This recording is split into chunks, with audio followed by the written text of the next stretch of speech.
বৈষম্য বিরোধী ছাত্র আন্দোলনের নতুন কর্মসূচি। বৈষম্য বিরোধী ছাত্র আন্দোলন রবিবার থেকে বন্যা কবলিত এলাকায় গণরান্না কর্মসূচির পরিকল্পনা করছে বলে জানিয়েছেন সংগঠনটির অন্যতম সমন্বয়ক হাসনাত আব্দুল্লাহ। শনিবার তিনি তার ফেসবুক পেজে এক পোস্টের মাধ্যমে এই পরিকল্পনার কথা জানান। হাসনাত আব্দুল্লাহ তার পোস্টে বলেন, আগামীকাল থেকে বন্যা কবলিত এলাকায় গণরান্না কর্মসূচির পরিকল্পনা করছি।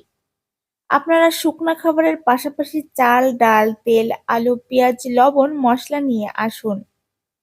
হাসনাত তার আরেক পোস্টের মাধ্যমে জানান, টিএসসিতে শনিবারও তাদের গণত্রাণ সংগ্রহ কর্মসূচি চলবে।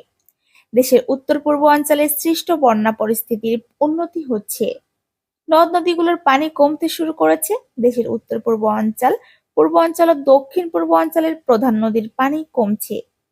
বন্যার তথ্য কেন্দ্র বলছে, গত ২৪ ঘণ্টায় পূর্বাঞ্চলে কুমিল্লা, ব্রাহ্মণবাড়িয়া ও ফেনী জেলার ভারতীয় ত্রিপুরা সীমান্তবর্তী অঞ্চলে এবং ত্রিপুরা প্রদেশের অভ্যন্তরীণ অববাহিকায় তেমন বৃষ্টি হয়নি। উজানের নদ-নদীর পানি কমছে। বর্তমানে মৌলভীবাজার, হবিগঞ্জ, ফেনী, কুমিল্লা ও চট্টগ্রাম জেলার নিম্ন অঞ্চলের বিদ্যমান বন্যা পরিস্থিতি বুধবার থেকে উন্নতি শুরু হয়েছে এবং অব্যাহত আছে।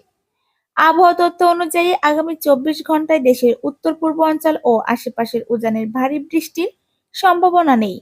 এ সময় উত্তর-পূর্ব অঞ্চলের মৌলভীবাজার ও হবিগঞ্জ জেলার মনুখোয়ায় ধলাই নদীর পানি কমতে পারে। এসব এলাকার আশেপাশের নিম্ন অঞ্চলের বন্যা পরিস্থিতির উন্নতি অব্যাহত থাকতে পারে। এছাড়া আগামী ২৪ ঘণ্টায় দেশের দক্ষিণ-পূর্ব অঞ্চল, পূর্ব অঞ্চল ও আশেপাশের উজানে ভারী বৃষ্টির সম্ভাবনা নেই।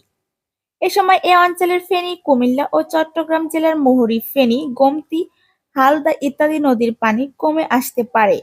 এ কারণে আশেপাশের নিম্ন অঞ্চলের বন্যা পরিস্থিতির উন্নতি অব্যাহত থাকতে পারে।